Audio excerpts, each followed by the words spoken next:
Hey guys, so for my teaching portion, I'm just going to go through my notes and kind of explain each thing that I talked about in the reading. So my part was the electrocardiogram, the EKG, or people also refer to it as the ECG. So EKG and ECG are the same thing. And what the electrocardiogram is it's a measurement of electrical activity in the heart as a whole, not as individual cells. And basically they hook up different wires to you. They put some on your arms and your legs and your chest, and they measure your heartbeat. And basically it just monitors the propagation of cardiac action potentials. So we're just going to go through each part here. So what this is just showing is different cells that are myocardiac cells, so cells in the heart, and how as they're resting, there's negative on the inside and positive on the outside. And when they hook up the EKG, you have a negative lead and a positive lead. And it measures the electric current that will go through these cells. So when there's no electrical current going through, it is known as isoelectric point. And you can see right here this graph that there is nothing going on. And as B, the next thing, the electrical current starts to go through these cells, and instead of being negative on the inside and positive on the outside, it changes. So negative is on the outside and positive is on the inside. And as that happens, you can start to see a graph start to go up, where these cells are starting to depolarize.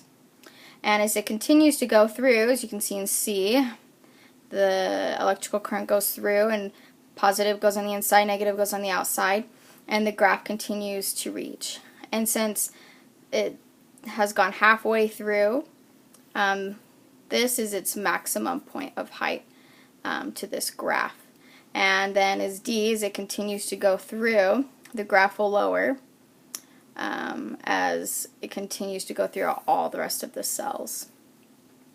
So that's basically what is happening in the EKG, is it graphs this electrical current going through the heart.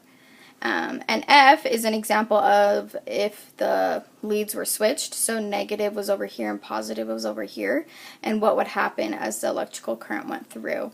And basically the graph would just be complete opposite. Instead of going up, it would go down. So right here is what a typical EKG would look like of a heart that is pumping blood. And we'll just go through each part. So you have the P wave over here, and the P wave is the depolarization of the atria, which is the top two chambers of the heart.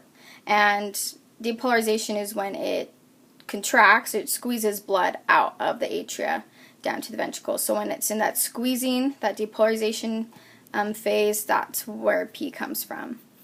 And then you have the Q, R, and S, and those three are grouped together. They call it the QRS complex.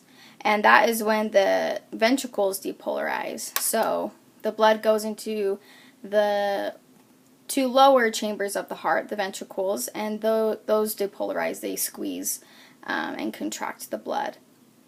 And then T is the repolarization of the ventricles. So after they contract, they relax and start to be filled with blood again. So you might ask yourself, where's the repolarization of the atria? Well, that happens during the QRS phase.